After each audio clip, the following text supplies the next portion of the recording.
kesempatan yang dikasih. Thank you Edison, thank you Ping Ping. Nih Ping Ping Thank nih you, yang minta. Gue sih takut sebenarnya ngomong di tempat lu orang ya. Oke.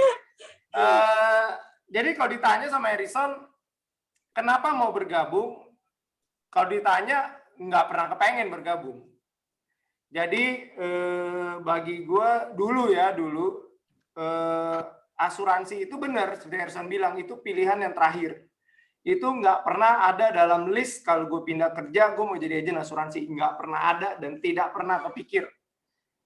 Karena bagi gue, ya karena kan dulu dengar dari orang tua, asuransi itu tukang tipu gitu ya, bawa lari uang nasabah, nggak bisa bayar klaim, dan mereka selalu wanti-wanti, lu dilarang kalau kerja di asuransi. Ya udah, itu kan berlalu, lewat aja, itu kan masih kecil. Nah, pada saat udah kerja, jadi begitu kerja 10 tahun, di titik di mana gue ambil keputusan untuk bergabung jalanin Prudential adalah pada saat anak pertama gue mau masuk TK, bayar uang pangkal 12 juta, gue nggak punya duit. Ironis, karena kita suami istri S1, suami istri kerja sebagai profesional di perusahaan bagus, di bank bagus, tapi itu anak pada saat mau masuk TK bayar uang pangkal 12 juta, kita nggak punya duit. Kita cuma berpikir, gila, orang tua macam apa kita gitu ya. Dua-duanya ngaku sayang anak, dua-duanya sarjana S1, tapi kenapa begitu anak mau masuk TK bayar uang pangkal 12 juta nggak punya duit? Ini yang salah siapa gitu ya? Kita setiap hari kerja dari pagi sampai malam, tapi anak mau sekolah nggak punya duit. Tapi bos kita belain gitu ya, ibaratnya kalau meeting apa kita nggak pernah bisa pulang, kita kalau anak sakit pun kita nggak bisa, mau cuti juga nggak bisa, pokoknya ya hidupnya bangsawan dulu seperti itu. Lalu pada saat mulai mikir kok nggak punya duit, kita bingung apa yang harus kita lakukan. Bahkan gue sempat bilang sama Yena, apa anak kita ini mesti kita tunda ya, tunda 1 tahun lagi untuk masuk TK-nya. Jadi kebayang ya teman-teman, kalau bayar TK 12 juta nggak punya duit, hidup kita itu susahnya kayak apa? Kita itu gali lubang tutup lubang sebenarnya. Setiap bulan itu seperti itu. Title keren, ya nggak? Title tuh mau dari GM, mau dari Regional Export Manager, Sales Manager. Tapi sekolah anak nggak mampu gitu. Jadi gue cuma mau bilang, title aja nggak ada guna. Gengsi itu nggak ada guna. Anak sekolah butuhnya pakai duit, bukan pakai gengsi. Beli susu butuhnya pakai duit, bukan pakai gengsi gitu ya. Sampai akhirnya leader gua dulu, karena kita sama-sama dulu di satu bank, dia samperin gua. Tahun berapa itu kok? Kalau boleh tahu kok, tahun berapa? Itu 2004.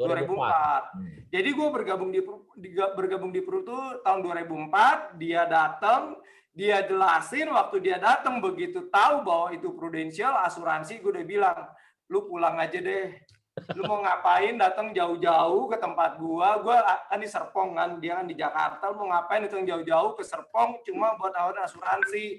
Masih sombong ya, Pak? Sombong, masih sombong.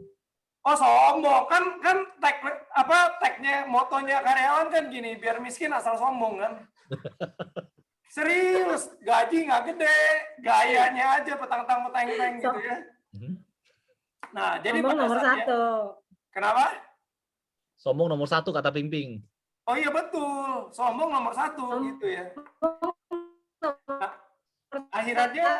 akhirannya begitu dia datang, dia jelasin, gue udah nggak mau. Lagi nge-lag dia namanya. Nggak apa-apa kok, lanjut kok. Ping Ping lagi. Suara Ping Ping nge-lag ya? Iya, suara Ping Ping nge-lag. Nah, jadi waktu dia datang, dia jelasin, gue udah nggak mau. Gue bilang, apa-apaan lah, enggak lah, nggak mau. Orang ini cuma bilang begini, Ruth, lu pikirin.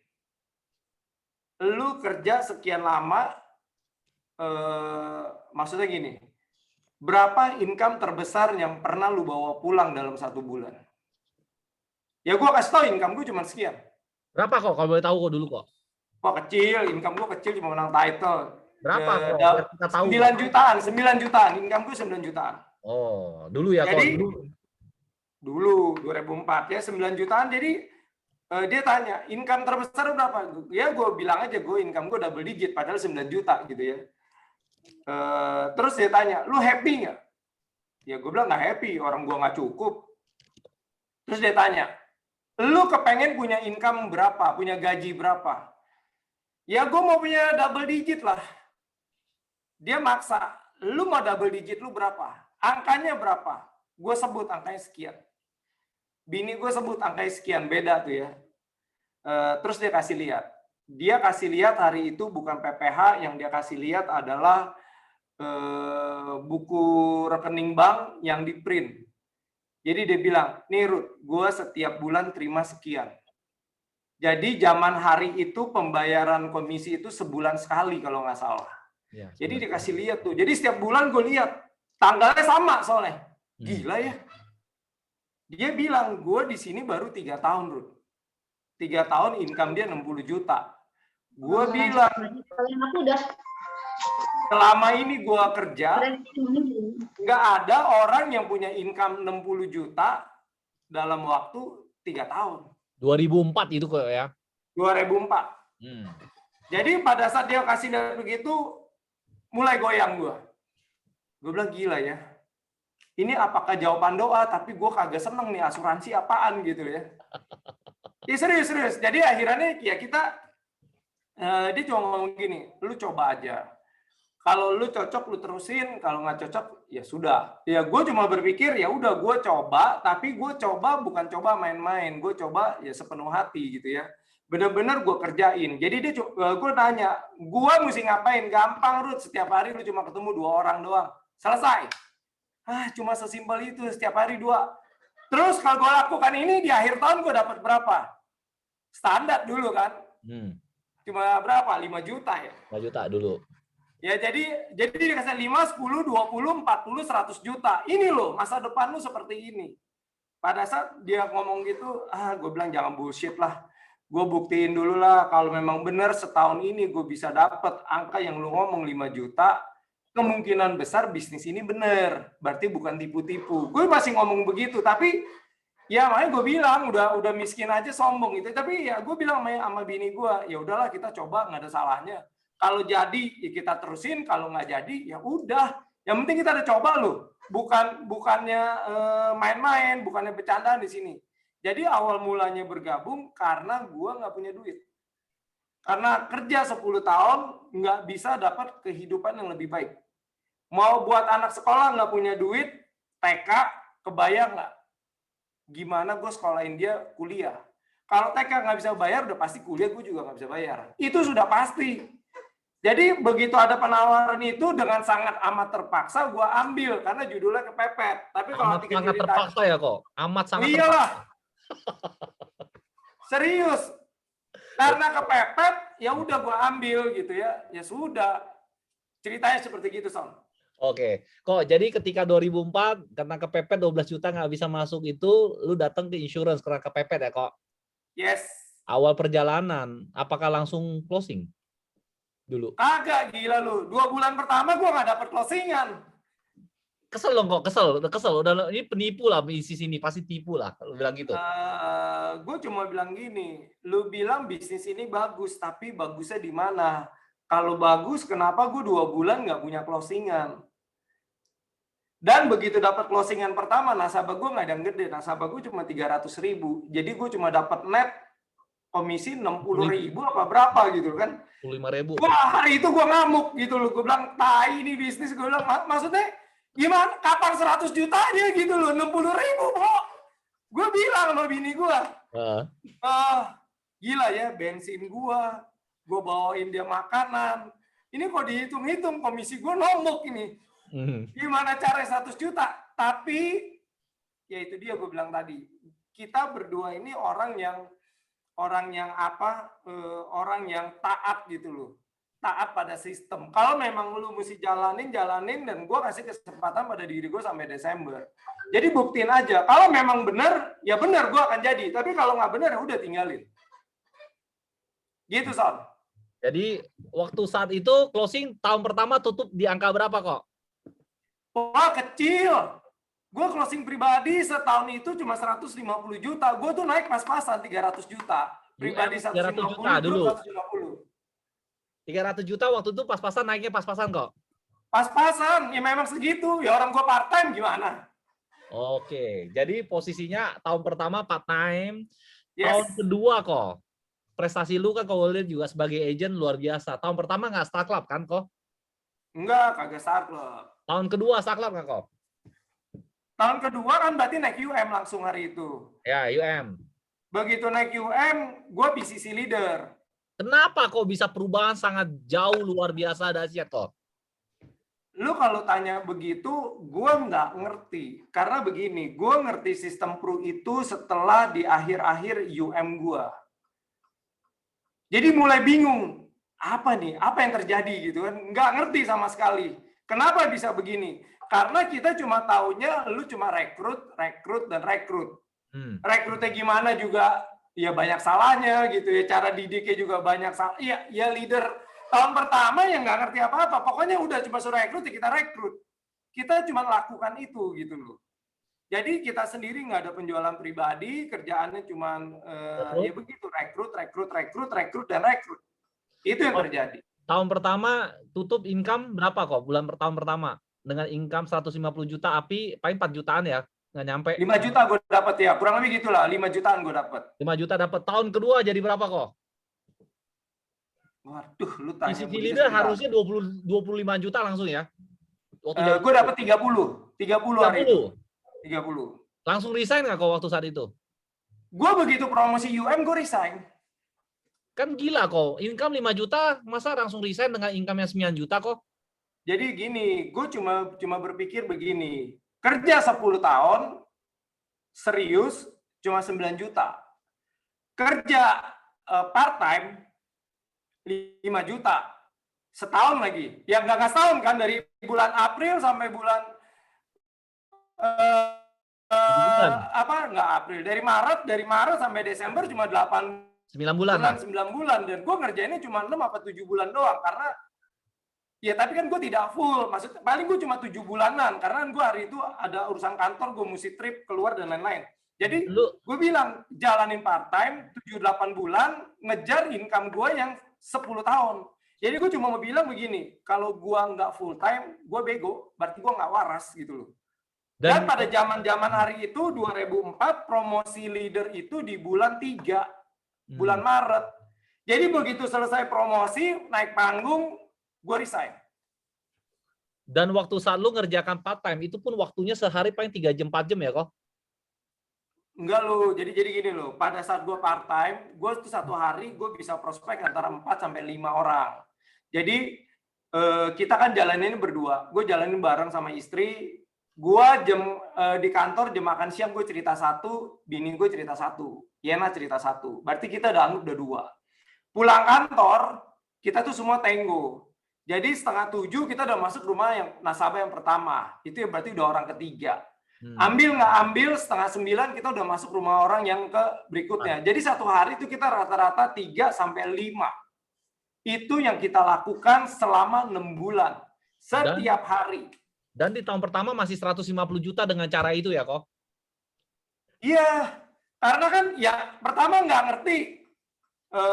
Dulu kan jadi gini loh. Dulu kan yang penting bisa closing, nggak diajarin bagaimana closing yang berkualitas. Yang penting closing, dan closing. Kalau di level ini, iya betul. Dapat closingnya 300.000 aja udah sorak-sorak gitu kan? Iya. Gitu. Jadi ya mulainya dari situ. Makanya gue bilang kita part time, tapi kita komitmen. Kita serius gitu loh. Kita bertanggung jawab atas keputusan yang kita ambil. Jadi begitu kita lakukan, ya kita lakukan. Karena nggak mungkin gue main-main, orang nggak punya duit, anak gue mau sekolah gimana? Gitu ceritanya. Kok, singkat cerita di tahun kedua istri juga resign? Enggak. Kenapa bini gue nggak bisa resign di tahun 2005? Karena hutang gue di bank sangat banyak. Nah, jadi begini. Dulu waktu kerja 10 tahun, gue nggak bisa beli rumah. Gue juga nggak punya mobil. Gila ya. Jadi makanya gue bilang hidup kita itu susah banget gitu. Dan gue juga bukan dari keluarga orang kaya.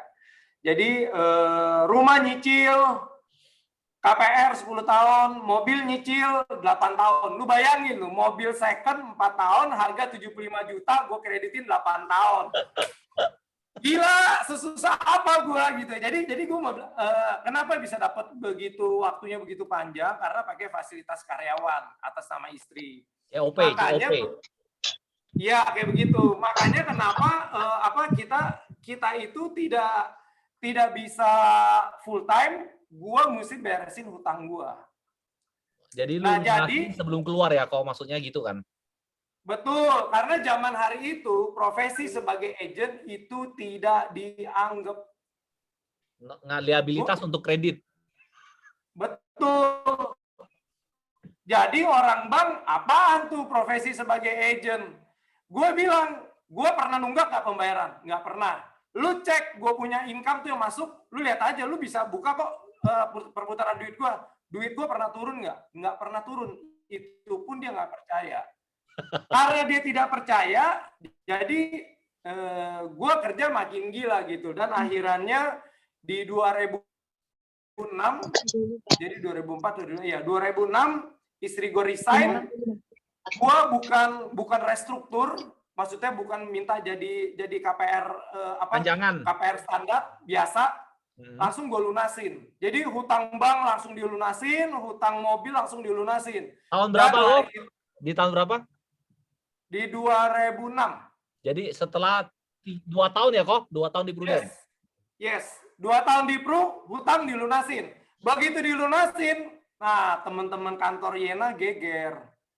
Ini orang gila, karena Yena hari itu posisinya dia mau dipromosiin naik pangkat, akhirnya ditinggalin, dia nggak naik pangkat, dia malah milih keluar, terus malah hutang rumahnya bisa dilunasin. Akhirnya teman-temannya bingung cari tahu sebenarnya apa yang kita kerjakan. Nah, Piara babi ngepet nggak kok? Ah, lu gila lu. Akhirannya jadi apa? Dapat agent banyak juga dari situ gitu loh. Mereka jadi bingung. Orang tuh dipromosi itu udah ditunggu-tunggu. Kalau orang dia namanya promosi itu udah seneng banget. Tapi ini ditinggalin. Boleh tahu gitu, kok, Koko dan Cici di bank apa? Depannya D ya? Depannya D, bener? Nggak usah disebut lah. Oke, kok singkat ceritanya, anak sekarang kalau tidak salah, koreksi jika gua salah ya, kok anak lulusan luar negeri London, bener? Bukan London, dia lulusan Aussie. Aussie, oke, koreksi. Luar biasa ya, dari seorang yang nyekolahin TK 12 juta nggak bisa, sekolahin kuliah sampai Aussie ya. Kalau lulus ya, kau udah? Lulus, dia sudah S1, dan sudah S1, bentar ya. Gue mau yang bikin gue bangga sama ini anak, dia lulus S1 itu adalah lulus S1 kalau dibilang predikatnya mungkin jadi cum laude. Jadi dia lulus S1, gue kasih lihat. Bentar. Jadi luar biasa ya. Turnaround-nya luar biasa loh. Jadi ini nama anak gua, dia lulus S1, Bachelor Business. Pada saat dia lulus ini, umur dia baru 18 tahun 10 bulan. Jadi gue bilang anak 19 tahun sudah lulus S1 dengan predikatnya distinction. Jadi di atasnya distinction itu cuma satu, high distinction.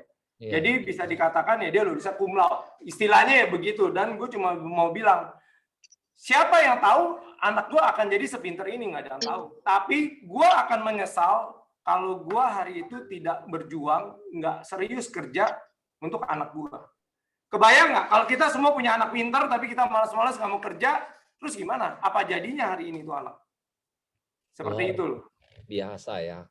Kok lanjut, flashback dulu kok, flashback. 2006 sudah lunasin. Apakah sudah ada momentum yang benar-benar lu katakan ini adalah bisnis gua? Kapan momentum itu datang kok? Yaitu di akhir UM. Jadi di akhir UM kita mulai berhitung. Kok kenaikan income-nya gila banget ya? Sebenarnya ada apa? Mulai kita nelusurin, kita hitung ulang, kita pelajari sistemnya Prudential. Kita hitung tuh, kita masih hitung manual. Kita hitung manual, oh kalau naik begini, kalau gue promosi begini, kalau promosinya standar seperti ini, kalau promosi ada startup begini. Kita hitung semua, hitungannya klop. Dan akhirnya kita masukin ke Excel, kita hitung ulang, mulai dari agent, UM, SUM, AM. Dari dasar itu kita jadi ngerti bahwa konsep dari bisnis prudensial itu menurut gue ya, jangan kalau salah minta maaf. Gue cuma bilang konsep bisnis dari prudensial itu bukan punya kantor. Konsep dari bisnis prudensial menurut gue itu adalah punya AM sebanyak-banyaknya. Yes. Gue percaya itu sampai hari ini gitu loh. Jadi kalau ditanya kepengen buka kantor, gue nggak pernah kepengen untuk buka kantor karena bagi gue bisnis pro hari ini adalah punya AD sebanyak-banyaknya.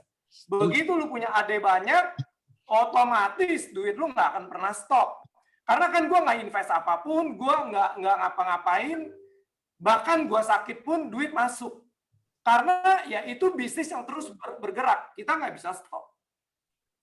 Jadi Jadi gue mulai ngertinya di situ. Di 2005 karena lu berhitung ulang dengan sistem, kalau teman-teman mungkin yang masih baru nggak ngerti, dulu kita ada 5 layer ya kok ya. Yes. Sekarang lebih enak 3 layer doang ya kok. Betul. Jauh lebih enak sekarang ya. Jadi yang hidup di era sekarang itu mesti beruntung. Mesti bersyukur. 3 tahun udah posisi paling atas. Dulu kita 5 tahun. Kok kalau boleh tahu kok, ini karena lu ngomong dulu dan sekarang, perbedaan zaman dulu, kesusahan zaman dulu yang dibanding zaman sekarang tidak ada, bagaimana kok? Yang gue ingat cuma satu, dulu mindset orang itu terhadap asuransi itu jelek sekali. Hari ini orang terhadap asuransi terbuka banget. Itu banyak hal lah, dengan banyak situasi kejadian hari ini itu ngebantu kita. Yang kedua, dulu untuk menurut gua untuk capai posisi AD, kok AD dulu AM, lu udah dianggap kayak dewa gitu ya. 2,7 M.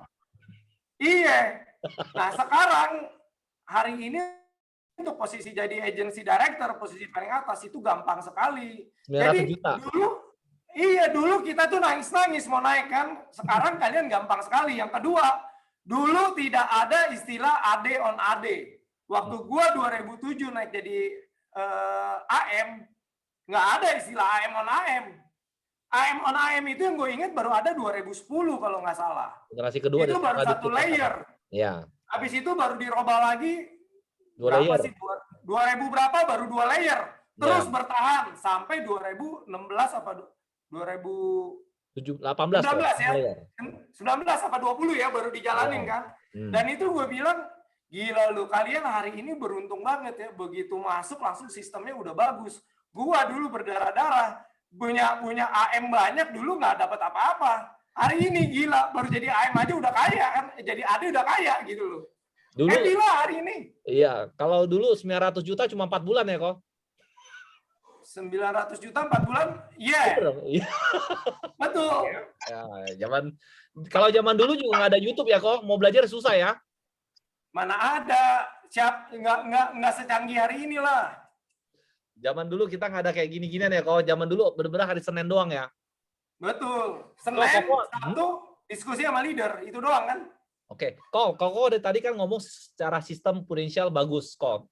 Pengen tahu kok yang menurut Koko Prudential tuh bagusnya karena sistemnya di mananya kok. Selain karir, bisnisnya, komisinya, menurut Koko sistem Prudential yang canggihnya di mananya kok menurut Koko? Selama Koko kan udah legend di sini kok. Lu nanya gitu gue bingung jawabnya.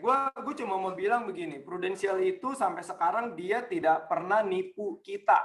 Jadi kita ini adalah partner bisnisnya. Jadi apa yang jadi haknya kita itu dia tidak pernah membohongi kita. Gue percaya itu karena coba aja hitung. Kalau duitnya udah income kita udah ratusan juta, udah sebulan ratusan juta. Emang tahu kalau Prudential nggak bayar 20 juta aja kita nggak berasa loh. Iya. Dia nggak bayar 10 juta aja kita juga udah nggak tahu loh. Ya. Tapi gue pernah nanya, lu orang ada yang pernah hitung nggak? Rupanya pernah ada yang hitung dan dia bilang benar itu tidak pernah salah. Gue bilang udah gila kali ya. Jadi ini sistem bikin gue pede. Dan waktu itu yang gue percaya dengan Prudential, gue percaya selain dengan sistem, gue percaya dengan nama baiknya Pru. Pada saat gue masuk 2004, Prudential sempat pilot. Pada saat Prudential dipilotkan, rekening kantor disegel, rekening diblokir. Gua sebagai agent, gue terima lu komisi gua. Dan itu gue jadi bingung. Ini Pru pakai duit siapa? Katanya rekening banknya diblokir, tapi kok gue bisa dibayar komisi? Yang kedua, belakangan baru tahu tuh setelah kejadian selesai, rupanya nasabah yang mengajukan klaim pada saat hari itu. Jadi kita tuh 2 bulan kantor tidak bisa operasi, kantor pusat. Prudential juga bayar klaim. Dan itu bikin gue, wah gila, ini perusahaan keren banget. Sebenarnya kalau secara pengadilan udah pilot ya kok?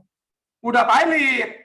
Jadi gue cuma mau bilang kalau dia mau pakai alasan nggak bayar itu juga sah secara hukum.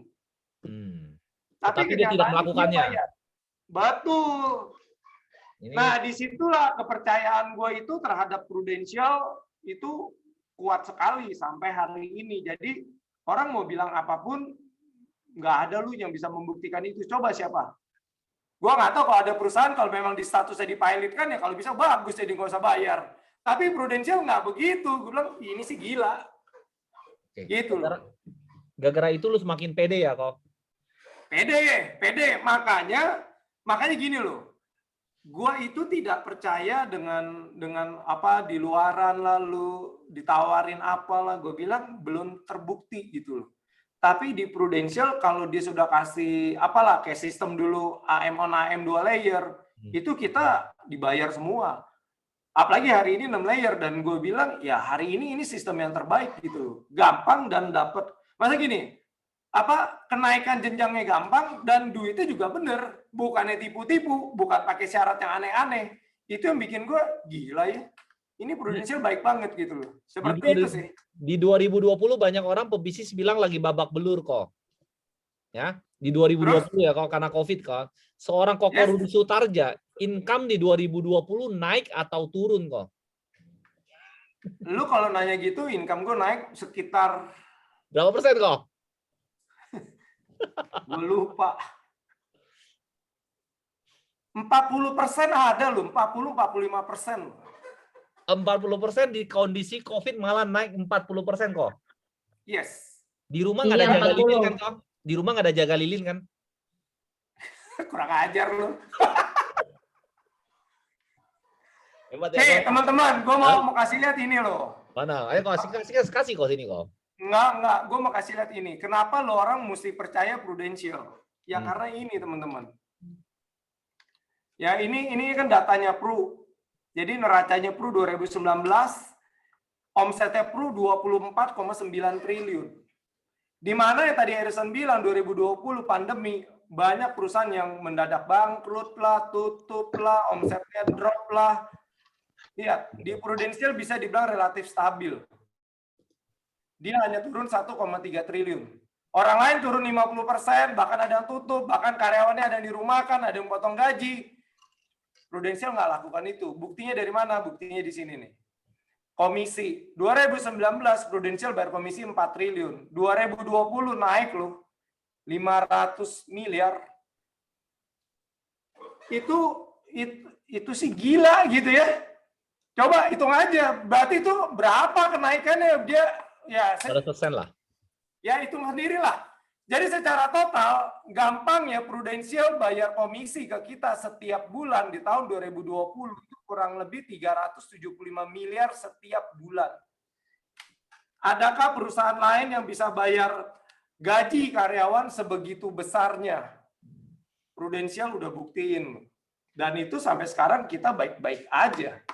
Gitu loh. Jadi kalau kita nggak percaya ini, ya lu mau percaya siapa? Ini udah bukti, itu aja. Koko Sweet 17 tahun ini ya, Koko 17 tahun bener? Yeah. 17 tahun Koko Rudi Sutarja kalau gue lihat mukanya semakin muda. Bukan gue yang semakin muda, karena gue di Prudential. Kalau nggak di Prudential, gue udah mesti ke Korea, pasang plastik. Luar biasa, gue lihat lu semakin lama semakin muda lu kok. Gila kok. Lu jangan nyindir, udah gocap boy, udah gocap, jangan nyindir. Enggak lah. Mana ada yang sadar Koko gocap kok. Jadi Koko main di asuransi di usia 33 tahun ya kok? Yes. Koko waktu 33 tahun waktu join di industri asuransi, pernahkah kebayang hari ini seperti hari ini kok? Kalau lu tanya pernah kebayang seperti hari ini, tidak pernah. Karena hari itu target gue cuman exit plan doang untuk menyelamatkan jangka pendek. Tapi buktinya ini jadi pelabuhan terakhir gue. Karena kenapa? Dulu kerja 10 tahun, mana pernah dapat income ya. Boro-boro dapat income double digit atau triple digit. Tapi dari Prudential triple digit gue didapat dalam waktu 2 tahun 8 bulan gue dapat triple digitnya gue. Yang mana gue bilang industri lain, pekerjaan lain, apapun sehebatnya title lu di kantor nggak akan bisa dapetin itu. Jadi ya kalau ditanya pernah kebayang seperti hari ini nggak pernah tahu. Nggak pernah tahu. Tapi gue percaya industri asuransi itu terus bertumbuh. Karena kenapa? Kesadaran masyarakat Indonesia itu masih rendah terhadap asuransi. Dan itu peluang masih ada. Itu aja sih. Dan menurut lu nggak bakal habis kalau jadi anak usia 25-30 tahun yang masuk industri asuransi, orang selalu ngomong begini, kok Rudy kan bisa karena zaman dulu orang nggak punya asuransi, sekarang mana ada, agent udah banyak. Menurut lu bagaimana pendapat soal itu kok? Nah, cicit maksud saya cicit. Ada yang sudah kawin belum? Belum ya. Yang ngomong begitu, jangan-jangan dia agak punya data. Jadi begini loh. Hari ini penduduk 275 juta se-Indonesia. Yang punya asuransi baru berapa orang? Gue sih nggak tahu persis. Gue acuannya Pru dari tahun 95, berarti gampangnya 26 tahun di Indonesia. Nasabahnya gue anggap 3 juta nasabah. Dan Prudential itu menguasai market leader. Market leader 35%. Kalau 35%, berarti secara total perhitungan kasar seluruh Indonesia, gampang ya mungkin antara 15 sampai dengan 20 juta pemegang polis. Nggak nyampe kok. Nah iya, ini ambil angka kasarnya aja. Udah ngitung banyak tuh. Berarti masih ada sisa 250 juta orang tidak punya polis. Betul nggak? Ya. Pakai hukum Pareto. 20%-nya berarti masih ada 50 juta lagi. Yang potensi beli polis punya duit. Karena yang 80%-nya kita udah anggap dia nggak punya duit, nggak punya kemampuan. Berarti ada 50 juta orang yang menunggu di luar. Padahal Prudential 26 tahun, nasabahnya cuma 3 juta. Nah, lu ngabisin 50 juta yang lagi mau berapa lama? Artinya sampai anak gua punya anak lagi, ini kayaknya belum tentu habis. Masih ditambah cucu lu lagi ya. Kenapa? Cucu lu lahir ya belum tentu habis kok. Nah, itu dia. Bayi lahir setiap tahun itu 5 juta orang. Jadi setiap tahun Indonesia bikin Singapura kecil. Pertanyaannya, Singapura aja sampai hari ini yang udah 70-an tahun, itu masih belum semuanya punya asuransi. Kalaupun udah punya asuransi, satu orang baru punya 2, punya 3. Di Indonesia, satu orang satu aja belum. Jadi marketnya gue bilang ini gede sekali. Terus lu mau bandingin, gue nggak tahu ya, agent Pru 250.000 lah, anggap. 300 deh, fullin. 300.000. Terus kalau se-Indonesia, gue nggak tahu, anggap aja ada 1,5 juta orang. 100,5 juta agent. Ngabisinnya gimana? Gitu sih teman-teman. Jadi mestinya menurut gue, nggak ada bisnis yang bisa memberi jaminan sebegitu panjangnya, yang mana artinya bisnis ini bisa gue warisin, gue bisa gue serius jalanin bisnis Pru, jika terjadi sesuatu bisa gue warisin untuk anak-anak, dan anak-anak pun nggak usah takut mereka kehabisan market, karena marketnya nggak akan pernah habis. Apalagi kalau teman-teman tahu demografi penduduk Indonesia hari ini udah segmen marketnya itu udah di tengah-tengah. Jadi ya kita beruntung. Kita 2030 apa 2035 diprediksi kita akan jadi negara kaya. Masalahnya 10 tahun lagi gue udah kakek-kakek. Belum lah, baru 45. Udah lakcap, lakcap gue. Semangat lu kan? semangat jiwa muda kok. Amin. Makanya gue bilang, kalau di titik itu, di mana Indonesia jadi negara kaya, gue udah kebayang, ya paling nggak kita udah kayak Jepang. Satu penduduk bisa punya 4, punya 5, nah udah. Lu kalau 250 juta kali 4, itu ada berapa banyak itu marketnya. Singapura aja asuransi nggak habis-habis ya kok Singapura ya? Nggak habis, betul. Oke. Kok Rudy, ada pertanyaan nih. Sekalian teman-teman kalau mau ngechat, tanya boleh ya, nanti gue baca. Ada pertanyaan. Kok Rudy SMA? Mereka nanya lu yang jawab, jangan gue yang jawab. Kalau gue yang jawab ngapain kok? Bosen kok orang. Kok Rudy SMA-nya di mana? Jangan temen ini. SMA di mana? Ya. Jangan ada temen di sini kok Tanto nih ya. Aduh, gue SMA di Ricci. Oh Ricci, dekat-dekat. Dia bilang, oh ya bener dong. Ada ulam. Ada ulam siapa? Ada ulam. Oke. Depan Ici ada nasi ulam enak, Cong. Oh, Oh, lu tahu aja lu, Ping. usianya mirip Depannya kok. wihara Ai. Itu depannya wihara gue. Oh, gitu. Siap, siap. Oke.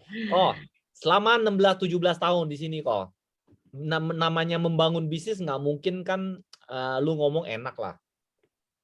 Nggak mungkin lah kau ya, nggak mungkin lah. Itu kan bullshit lah. Kita kan bohong-bohong kalau semuanya bilang enak semua kan. Ada nggak di mana titik lu bilang, ya ini gila ya pekerjaan kok susah bener, ini ada pekerjaan kok kayak begini. Apakah ada titik down lu, ada kapan yang menurut lu gila ya pekerjaan kayak gini? Ada nggak kok waktu saat titik itu kok?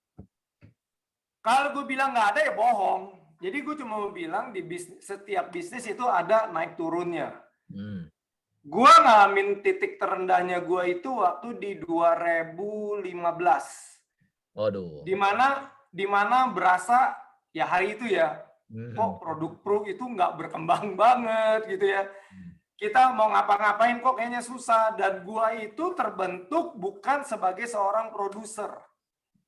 Jadi di mana produknya kayaknya kok basi banget, mau jualan kok kayaknya nggak bisa karena produknya tidak kompetitif.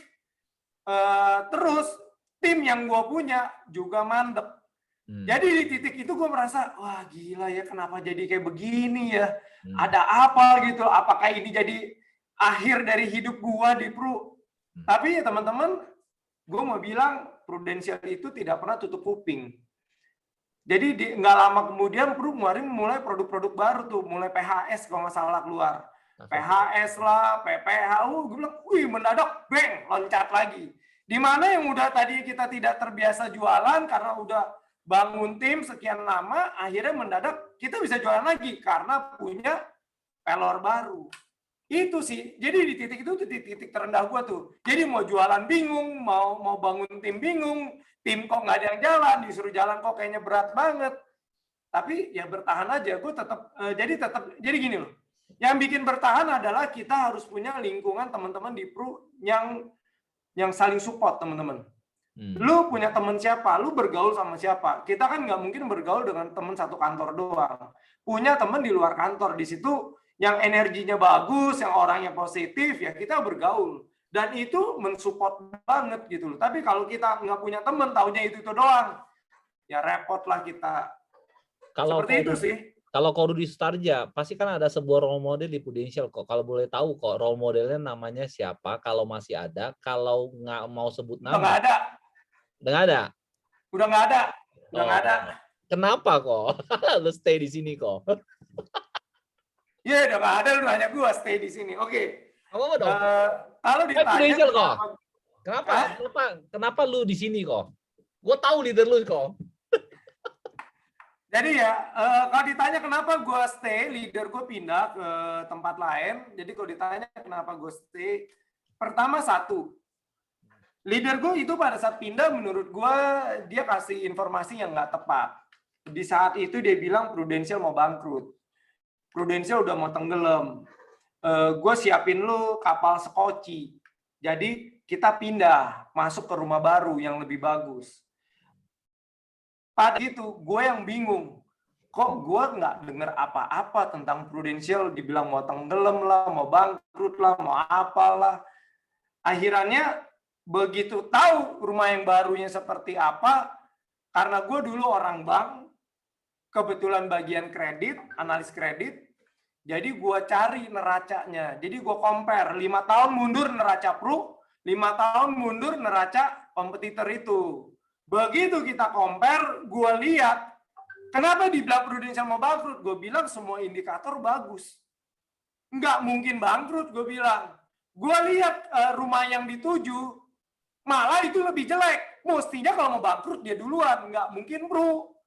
Jadi gue cuma berpikir hanya sesimpel itu. Gue bilang, wah ini sih pasti ada udang di balik batu lah, ada permainan apa. Ada udang di balik bakwan. Iya, jadi gue bilang enggak lah. Gue masalah gini, gue tidak akan percaya, gue tidak akan respect dengan orang yang menjelek-jelekan seperti itu. Kalau memang kondisinya jelek, ya wajar.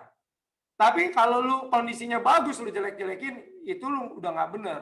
Habis itu pakai bilang di luaran, Jadi udah dia pindah ngejelek-jelekin Pru seperti apa, dia bilang semua yang dimiliki itu bukan dari Pru. Kita cuma bilang udah pada gila ini namanya. Ya sudah, kita nggak usah pusing. Gue juga nggak pusing, sebodoh amat, itu kan urusan dia. Lu kalau mau pindah aja, tapi nggak usah ngomong kayak begitu gitu loh. Jadi Kan setiap orang boleh memilih. Jadi manusia jangan lupa kacang pada kulitnya ya, Ko. Yes, betul. Keren ya, Ko Rudi Sutardja.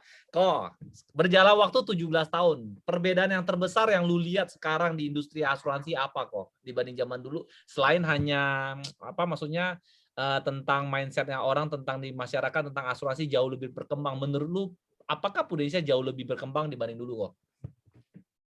Secara manajemen, secara produk, secara apapun, Ko. Manajemen gue nggak tahu lah, gue nggak ikut campur manajemen. Tapi yang gue mau bilang, Prudential secara teknologi itu loncatannya banyak. Jadi sebenarnya dengan adanya pandemik, Prudential menurut gue cukup siap dan sigap. Yang mana tadinya kita belum digital, hari ini kita udah digital banget. Gue ingat dulu waktu gue prospek ke Bali, gue mesti terbang ke Bali 3 kali. Ujung-ujungnya ditolak lagi sama Pru. Gila, gue udah habis duit puluhan juta itu buat tiket pesawat, hotel. Tapi sekarang coba, gue mau prospek dimanapun, tinggal ngobrol, kirim data, kita diskusi, kita isi, OTP, selesai. Jadi gue bilang hari ini teknologi Prudential unggulnya di situ, menurut gue di situ. Dan juga contoh lah kayak kemarin bayar isoman Prudential duluan. Iya. Terus Prudential bayar dia menyatakan bahwa Prudential mengcover COVID, Prudential yang announce duluan. Jadi gue cuma mau bilang, gila ini Prudential keren sekali. Dan itu buat bayar COVID-nya aja itu udah berapa kali itu perlu bayar, gue nggak tahu itu duit. Ya artinya Prudential luar biasa gitu loh. Yang mana dulu nggak pernah ada kejadian kayak gitu, tapi hari ini hal yang baru bagi Prudential, dia mesti invest duit banyak untuk teknologi dan dia juga berani ngomong duluan mengcover itu semua. Yang lain akhirnya pada ngikut. Dan secara produk juga, produk Pru itu selalu yang nomor 1. Kalau diperhatiin produk kita dijiplak terus sama orang lain. Ya biasa lah itu. Follower kan selalu di belakang. Itu aja sih. Koko kalau melihat, Koko 17 tahun. Koko tadi mention bahwa ini sampai cucu pun tidak mungkin selesai karena marketnya, Koko ya. Yes. Nah, sekarang ada perubahan yang sangat jauh yang gue tahu nih, kok. Koko kan melakukan rekrut dengan PruVenture, kok. Ada infonya, kok. Info A1 gua. PruVenture-nya Koko Rudi melakukannya. Menurut kok, dulu kan tidak ada PruVenture ya. Sekarang Prudential melakukan PruVenture. Menurut Koko, kenapa Prudential melakukan PruVenture, kok, rekrutmen?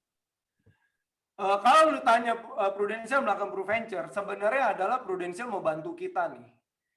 Artinya Prudential secara sistem dia mau bantu kita secara leader, dibimbing tim kita, direct agent kita supaya mereka bertumbuh ke arah yang benar. Karena mungkin kualitas kita sebagai leader nggak tahu, bukannya Prudential tidak percaya, tapi kalau semua bisa diseragamkan, kualitasnya sama, itu pasti hasilnya dahsyat.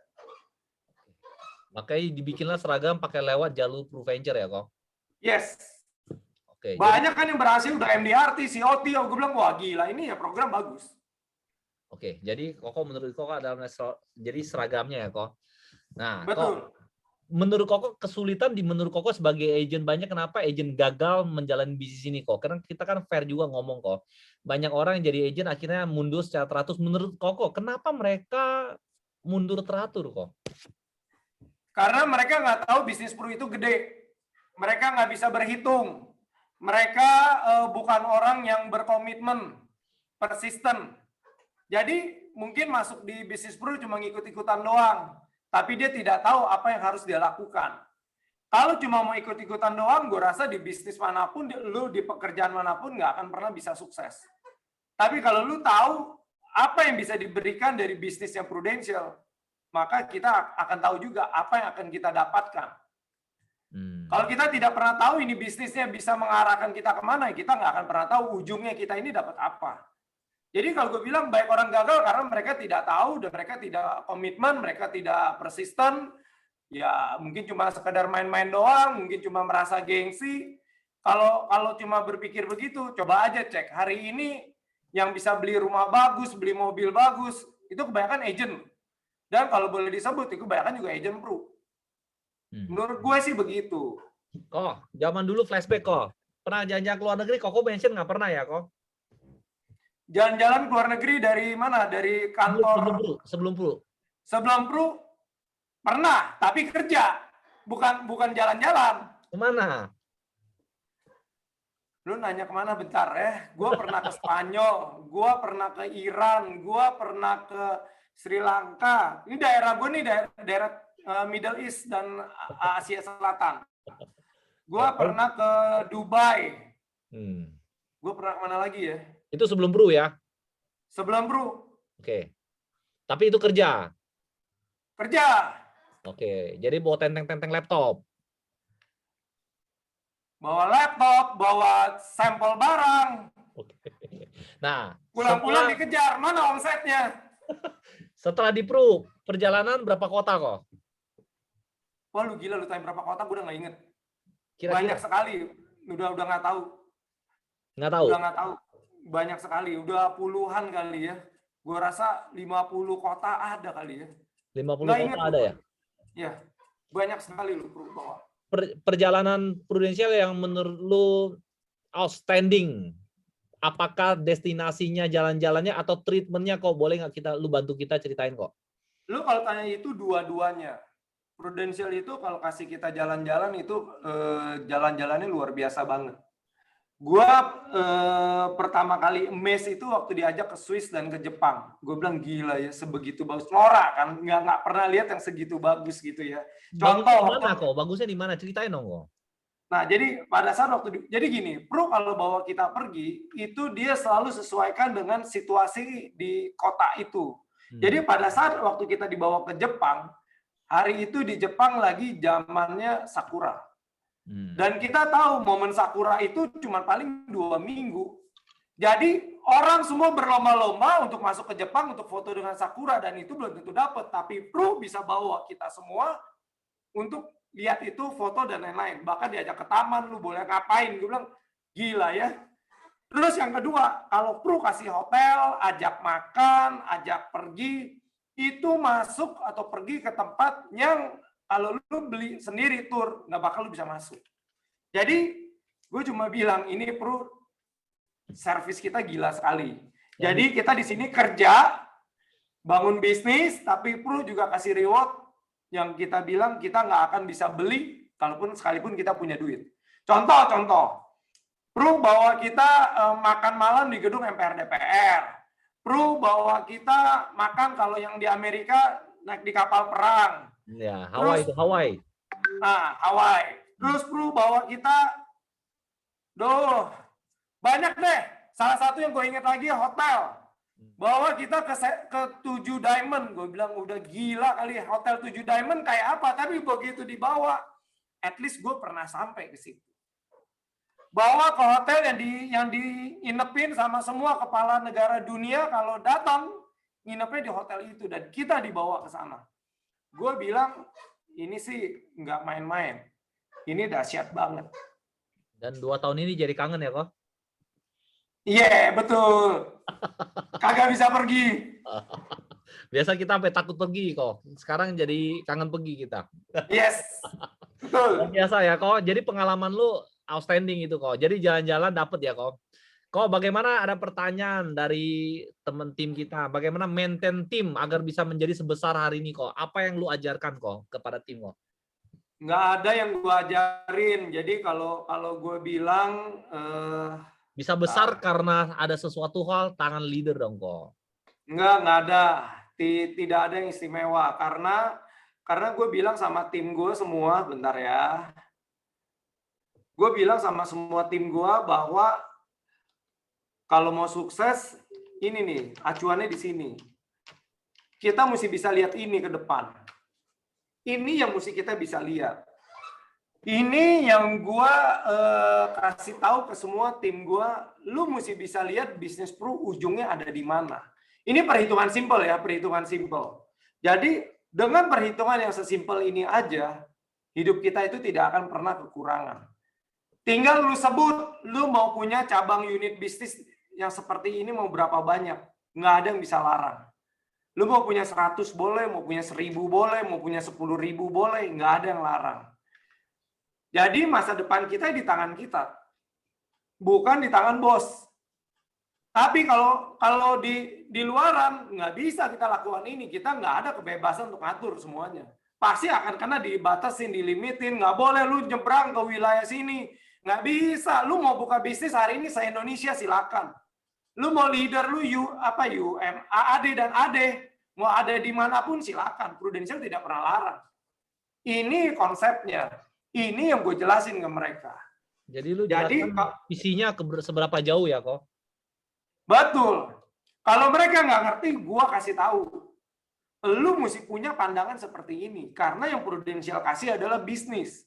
Kita bergabung di Prudential. Kita bukan karyawannya Prudential. Kita bukan marketingnya Prudential. Kita ini adalah partner bisnisnya dari Prudential. Makanya kita nggak ada yang digaji. Kita terima komisi. Itu artinya Prudential memberikan sharing profitnya dia kepada kita. Jadi kita jangan salah. Kalau kita udah beranggapan, wah ini agent bukan pekerjaan bagus atau apa, ya berarti lu udah ngerti bisnis Pro akan segede apa. Emang kalau karyawan bisa yang punya income miliaran sebulan? Nggak mungkin, teman-teman. Karyawan mau dapat 3 digit aja umur lu udah gocap kali. Kerja udah 30 tahun, itu pun juga belum tentu lu punya 3 digit. Tapi melalui bisnis Pro, 2 tahun aja, 3 tahun lu bisa triple digit. Bahkan hari ini lu 4 digit gitu loh. Yang mana, ya kerja mau sampai kapan dapat 4 digit? Luar biasa ya, Koko Rudi. Iyalah. Teman-teman ini kalau nggak nanya sayang loh, ini legenda di sini. Gue dateng ya ngeliat Koko Rudi aja luar biasa ini. Gue gara-gara Koko Rudi Sutarja ini gue jadi termotivasi zaman gue jadi agent nih. Nah, Kok Rudi pengen tanya kok. Jadi ketika lu maintain jadi agent, apa sih menurut lu seorang agent tuh harus punya apa kok? Dasar pondasi seorang agent agar dia bisa membuat sebuah grup demikian besar seperti lu kok. Apa yang harus dia punya kok? Lo kalau tanya begitu, gue gini. Setiap agent itu dia mesti tahu apa yang dia mau capai, perubahan hidup apa yang dia mau capai pada saat dia bergabung. Jadi impian-impian itu lu tidak boleh stop. Pada saat lu sudah dapat, makanya lu harus punya impian yang tahap lanjutnya, tahap berikutnya apa. Pada akhirnya adalah lu mesti menemukan impian yang menyangkut hajat hidup orang banyak. Artinya impian itu bukan untuk lu lagi sendiri, bukan untuk keluarga lu lagi, tapi impian lu itu adalah bangun apa? Misalnya lu mau punya 1000 AD, berarti kan lu mesti bangun tim lu. Kalau enggak cuma gue sendiri lu di grup yang punya duit 3 digit. Tapi lu bagaimana bikin punya di grup kita ada 1000 orang yang punya income 3 digit. Lalu pada gitu bagaimana kalau kita besok misalnya lu bikin sekolah gratis, rumah sakit gratis, gue nggak tahu. Itu yang sama sekali tidak ada hubungan lagi dengan Pro. Itu yang bikin kita bisa bertumbuh dan bertahan karena visi kita tuh jadi gede sekali ke depan. Karena yang bisa mewujudkan itu cuma dari bisnis. Dan hari ini bisnisnya menurut gue adalah bisnis Prudential. Jadi udah nggak usah ngomong yang lain-lain, makanya balik lagi. Orang itu melihat Prudential itu apa? Sebagai bisnis atau cuma sebagai coba-coba, iseng-iseng, batu loncatan. Ya nggak tahu. Apa yang dia persepsikan itu yang akan dia terima. Tapi kalau kita anggap ini bisnis dan kita bisa lihat ujungnya segede apa, bahkan ya lu mau segede apa lu yang tentuin, itu baru lu bisa tahu ini bisnis sebagus apa. Menurut gue sih gitu. Menurut lu batas gedenya Prudential sampai seberapa gede kok income? Nggak ada limit. Nggak ada limit. Hari ini yang gue baru dengar, leader ada yang income-nya udah 2M kali ya sebulan. Itu baru 1 orang yang ngaku. Yang ngaku ya, yang ngaku diem. Iya, yang diam-diam banyak gitu ya. Makanya gue bilang Prudential itu low profile banget. Kita ini dididik dengan cara yang benar. Adakah gini deh teman-teman, ada feeling gue ya hari ini yang punya income 4 digit, feeling gue mungkin minimal ada 30 sampai 50 orang se-Indonesia. Karena yang punya 3 digit itu gue rasa udah 600 700 orang kali. Tapi yang 4 digit feeling gue 30 sampai 50 orang. Gue nggak punya data, ini cuma perkiraan doang. Dan dari situ udah ada 1 orang yang ngaku. Gue berharap berikutnya akan banyak orang lagi yang ngaku yang punya income 4 digit gitu loh. Gila ya. Coba cek, kalau kita kerja, yang punya income di kantor, yang punya income 3 digit berapa orang? Prudential ada 500-600 orang. Kalau yang punya income 4 digit berapa orang? Prudensial menurut gue kurang lebih mungkin 30-an orang. Di kantor kita ada nggak yang segitu? Jangan-jangan omsetnya aja nggak nyampe segitu. Lalu mau gimana bayar gajinya kan? Ya teman-teman pikirin lah. Ini yang gue lihat gitu loh. Jadi gue cuma melihat bahwa kalau di Prudensial hari ini ada income yang seperti itu, gue juga yakin masa depan gue menuju ke sana. Karena untuk namanya lihat income 4 digit sebulan dari zaman dulu, dari leader gue yang dulu gue udah lihat. Jadi itu membuktikan dengan sistem dulu aja sudah sampai 4 digit, dengan sistem yang sekarang gue yakin banget namanya 4 digit itu udah bukan barang susah lagi gitu. Itu akan jadi milik kebanyakan orang. Tinggal permasalahannya kita mau rintis nggak bisnisnya dari sekarang. Itu aja. Oh, kalau di pertanyaan ini entar kita udah mau 1 jam lebih nih kok. Wah, ini gue semangat banget denger lu kok. Sampai gue pusing mau nanya apa semua udah kejawab dengan lengkap kok. Jangan lu tanya, gue juga udah mau pulang, nggak pusing. Jangan kok, 10 menit lagi kok ya. Kok kalau Koko tanya kok, pondasi seorang agent selain dia harus tanya dasar-dasarnya, dia harus menganggap ini bisnis bener ya kok. Tadi kalau gua denger dari ucapan lu semua, dia harus menganggap ini bisnis. Jadi jangan personal selling maksud lu kok? Enggak, gue nggak bilang begitu. Kalau lu ngomong begitu, gue mau kasih lihat ini nih. Bentar ya.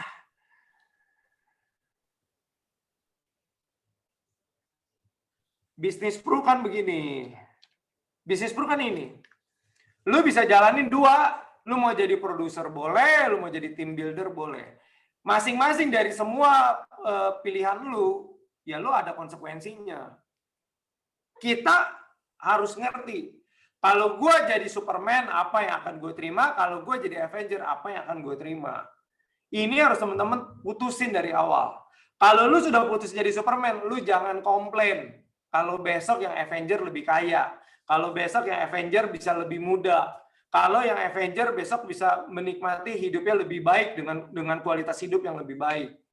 Karena sistem pro, menurut gua, sistem pro itu mengharuskan kita menjadi seorang Avenger, bukan menjadi seorang Superman. Karena kalau jadi Superman ada batasnya, teman-teman. Kenapa gue bilang begitu? Ini gue kena serangan jantung 13 Februari 2017 dan hampir mati. Kalau hari itu gue mati, menurut lu, bini gue, keluarga gue jadi apa? Tetap kaya sih kok. Tetap kaya. Kalau lu bilang tetap kaya, kenapa kaya? Karena banyak tim. Yes, karena kita bangun tim. Karena kita jadi Avenger. Tapi kebayang nggak kalau gue cari itu cuma jadi seorang produser, guanya sakit, bini gue aja bahkan nggak tahu nasabah gue siapa, bahkan dia nggak bisa jelasin produk atau apa. Apa jadinya gitu loh kalau hari itu gue mati? Apakah artinya bisnis gue akan hancur semua, betul nggak? Tapi karena gue jadi Avenger, karena gue bangun tim, walaupun hari itu gue 8 bulan nggak bisa kerja, harus bed rest, income gue tidak drop sama sekali. Naik, bahkan gue dapat 2 tiket ke Eropa hari itu. Gue cuma bilang, perusahaan mana yang income 3 digit, lu nggak di PHK, terus dikasih tiket jalan-jalan ke Eropa. Nggak usah Cuman kerja, nggak usah kerja lagi ya kok? Yes! 8 bulan nggak ngapa-ngapain, income masuk kok? Masuk, 1 rupiah pun tidak dipotong. Makanya Ping-Ping katanya makanya tambah muda. Iya, dibanding 2017 mudaan sekarang lo kok. Ah, lu ngenyek namanya. Lu ngenyek. Luar biasa. Ini kok menyek kok. Bener ini kok. Hebat kok. Iya, lu ngenyek. Beneran ini kok. Jadi gila ya. Mana ada umur nambah tua, orang makin muda. Wah, ya bener, makin awet muda tuh. Ya kan? Ampun, nggak berani ngenyek. Oke, teman-teman kalau ada pertanyaan silakan di chat teman-teman. Ini luar biasa, legend nih kita. Kok perjalanan kok boleh nggak kok sekarang 17 tahun kasihlah tips kita buat anak-anak muda bagaimana menjalin bisnis ini kok. Gua nggak tahu bagaimana cara lu menjalankan bisnis, cuman gue mau bilang begini, lu jangan bangga kalau hari ini lu cuma dapat 3 digit. Jangan bangga kalau di era hari ini lu cuma dapat income 3 digit. Nggak ada yang bisa dibanggain, teman-teman. Kalau eranya gua 2007 gue punya income 3 digit, gue bangga. Karena hari itu dolar masih berapa, karena hari itu inflasi seperti apa. Karena hari itu properti atau apapun juga masih harga beda dengan hari ini. Jadi kalau hari ini dengan sistem Pru, minimal kalau lu 3 digit yang menengah, bukan 3 digit yang kecil. Berapa Lu tuh? kalau Sebut dong angka. enggak, ya maksudnya lu minimal mesti kejar income lu 500-an juta. Itu baru namanya lu serius di Pru. Lu 500 kalau di juta Pru, sebulan ya kok ya, bukan setahun ya. Kita harus itu dulu iya dong perjalanan. sebulan dong. Kalau Nah. sebulan, kalau setahun mah itu lu Ngapain kerja di sini luar ya? negeri bisa lebih gede. Oke. Ya jadi lu kalau hari ini bangga dengan income 100 juta sebulan, berarti lu tidak memandang bisnis Pru besar. Lu nggak serius. Dan jangan bangga karena kenapa? Tanya Ping. Hari ini lu punya income 100 juta, lu mau beli sepeda aja nggak kebeli, Bo. Apalagi lu mau beli mobil bagus, mau beli rumah bagus, mau sekolahin anak, boro-boro. Buat beli sepeda aja nggak kebeli, gimana mau beli rumah, beli mobil. Ya, jadi teman-teman mesti tahu, ini bisnis gede banget. Lalu kalau tanya gimana caranya jalanin bisnis, ya gue cuma mau bilang, bangun tim. Lu mesti bangun bisnisnya lu. Jangan bisnisnya orang lain. Kalau lu kerja sama orang lain, lu serius, kenapa lu kerja atau kerja untuk bangun bisnis lu sendiri kok nggak serius? Kan udah tahu Prudensial itu tidak pernah ingkar janji, betul nggak? Yang ingkar janji cuma Ping. Oh salah ya, jangan diomelin Ping, gue bercandain lu Ping. Ya jadi kita mesti ngerti nih, ini bisnis gede banget gitu loh. Makanya bangun tim. Kalau kita bangun tim, percaya kerja keras kita 5 tahun pertama itu berbuah manis. 3 tahun aja lu udah bisa nikmatin kok. Apalagi kalau lu 5 tahun, 10 tahun udah pasti. Gitu. Terus kalau teman-teman yang udah sekian lama bergabung di Pru, nggak ada istilah ketinggalan, nggak ada. Masalahnya lu belum tobat. Bertobatlah hari ini gitu ya. Supaya ke depan kita jadi lebih baik. Tidak ada kata terlambat. Kata terlambat itu kalau memang kita sudah tidak mau serius, kita udah nggak mau jalanin, ya sudah. Lu nggak bisa ngapa-ngapain. Jadi mesti lu keluar dari bisnis ini. Gitu sih. Oh, ini 3 pertanyaan terakhir lah. Ini udah berapi-api nih. Sebenarnya gue mau stopping nggak enak. Gue kasih 3 pertanyaan terakhir lah. Koko kan bilang, gue jadi mau nanya jadi lupa dikit nih Kok, boleh nggak? Maksudnya begini kan lu selalu ngomong kan prudensial. Sebutin alasannya. Paling gampang gini, 3 alasan why prudensial kok. Kalau tanya kenapa Prudensial udah terbukti dia itu bayar klaim menurut gua. Tahun 2004 gua bergabung itu sudah terbukti Prudensial bisa lakukan semuanya dalam kondisi kantor ditutup.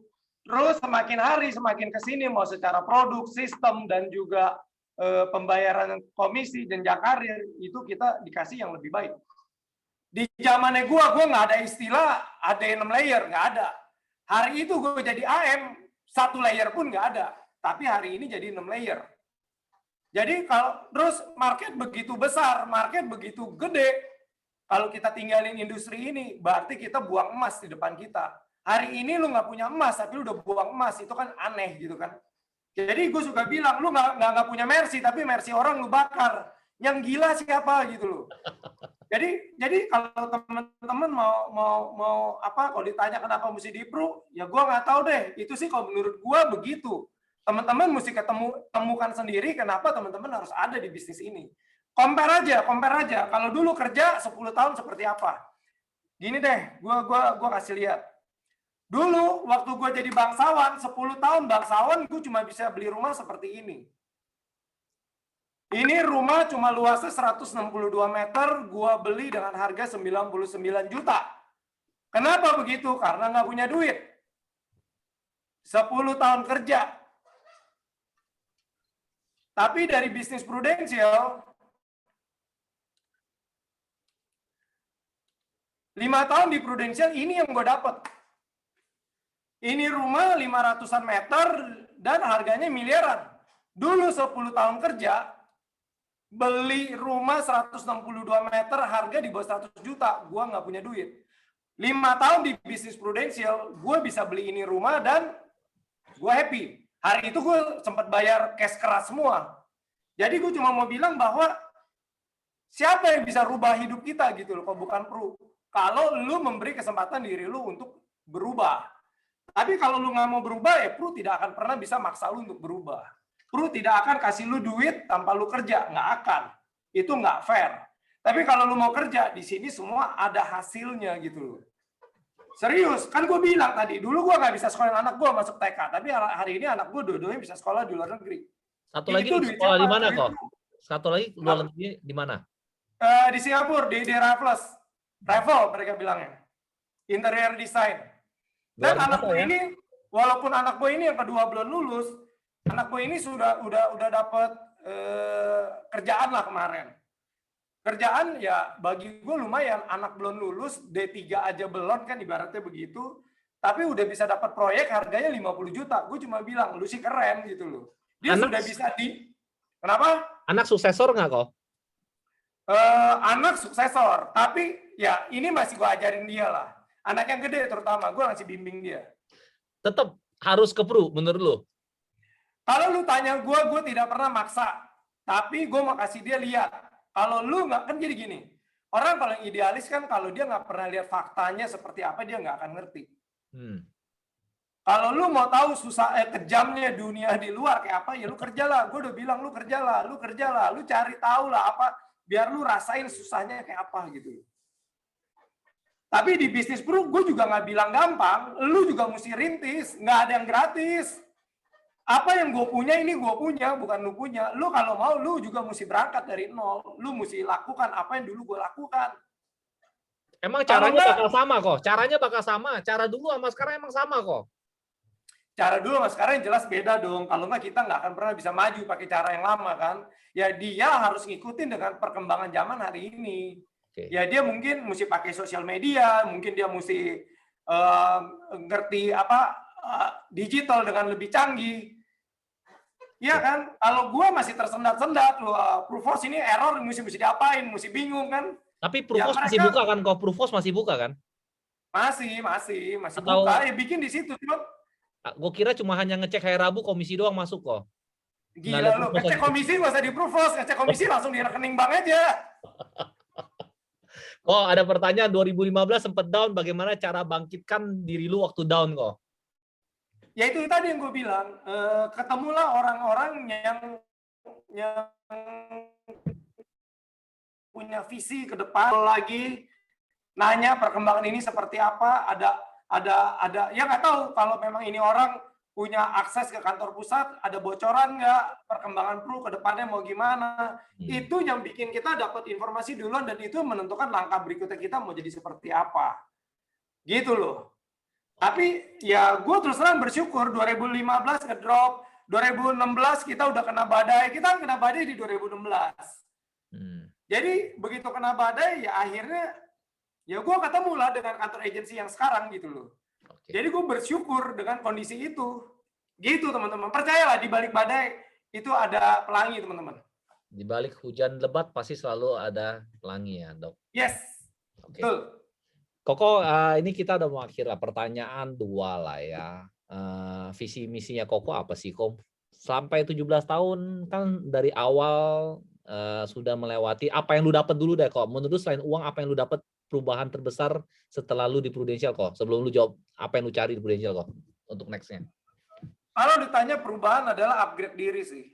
Prudential itu mengajarkan kita kita boleh punya duit banyak tapi kita tidak pernah sombong.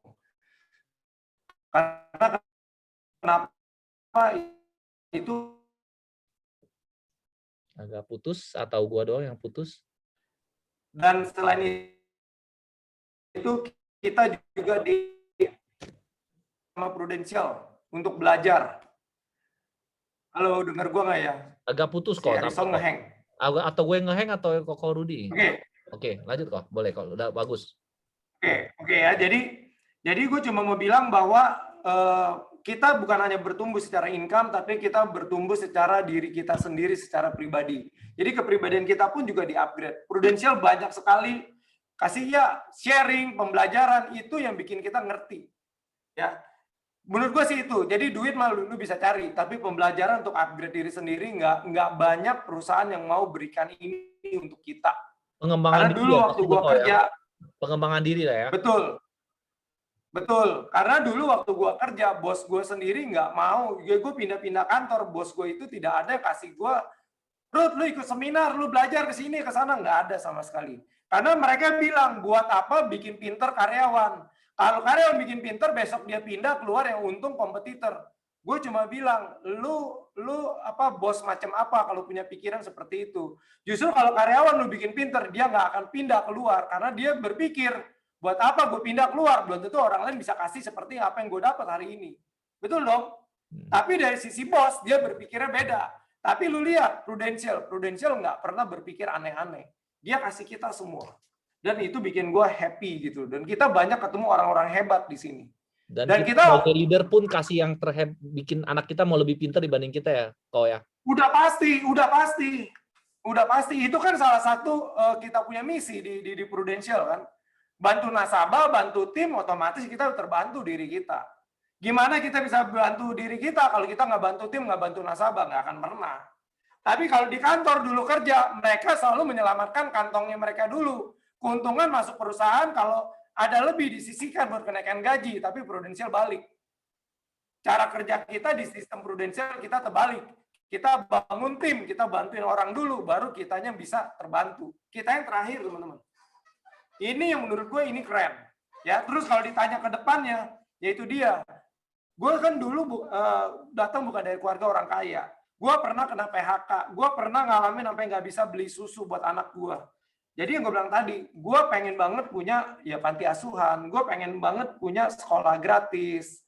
Jadi itu cita-cita gue tuh. Nggak tahu kapan bisa jadi kenyataan. Karena gue udah kepikir minimal gue mesti punya tanah 1 hektar supaya bisa bikin 2 ini jadi kenyataan. Karena sekolah gratis dan ibaratnya rumah sakit gratis ini bagi gue penting. Mungkin gue bukan sifatnya yang seperti kurikulum sekolah yang hari ini, tapi gue akan kasih dia pembelajaran bekal skill. Jadi bukan teori doang. Seperti itu sih rencananya. Jadi visinya bukan cari uang lagi, yang ada benar-benar jadi sosial ya. Memang kalau legend begitu kok jawabannya. Berbeda kok kalau anak muda yang ngomong masih mau cetak AD berapa, ini udah nggak ngomong begitu. Enggak lah. Lu kalau ngomong begitu, lu mesti ngerti. Kayak lu tanya gue mau cetak AD, target gue 2030, gue pengen mendapatkan 1000 agency director di grup. Woi.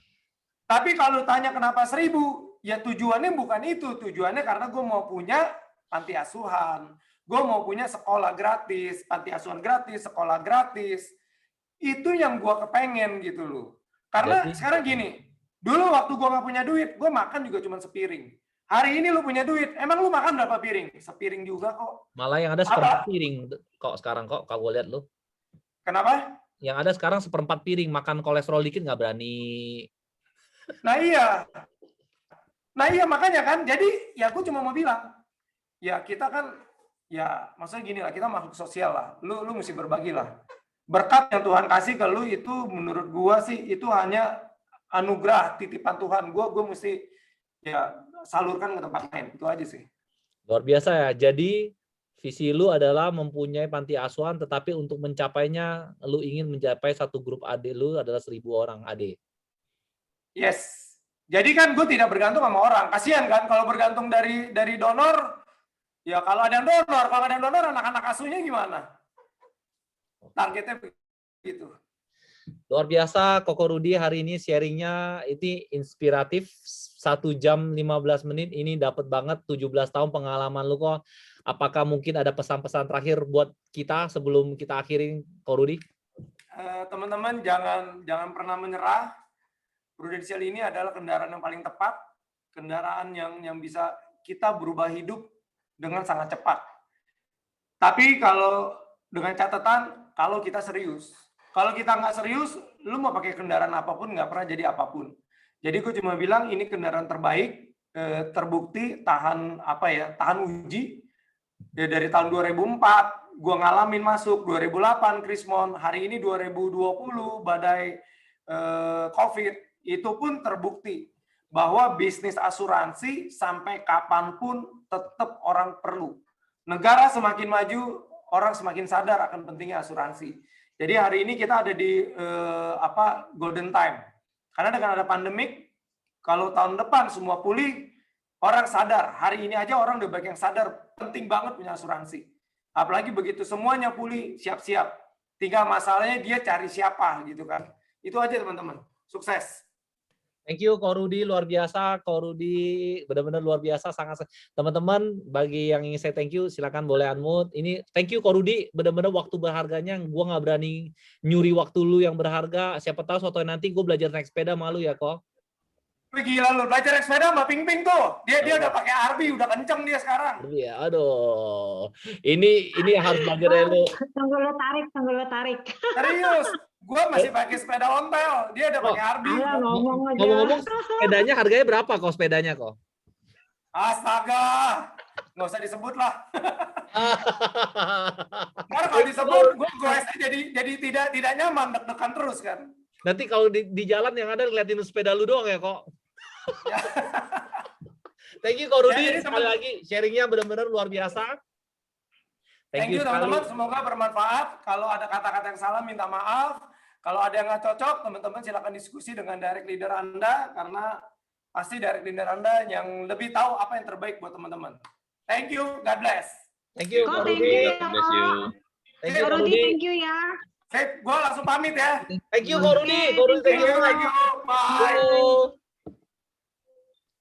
Teman-teman, luar biasa sharing dari Ko Rudi.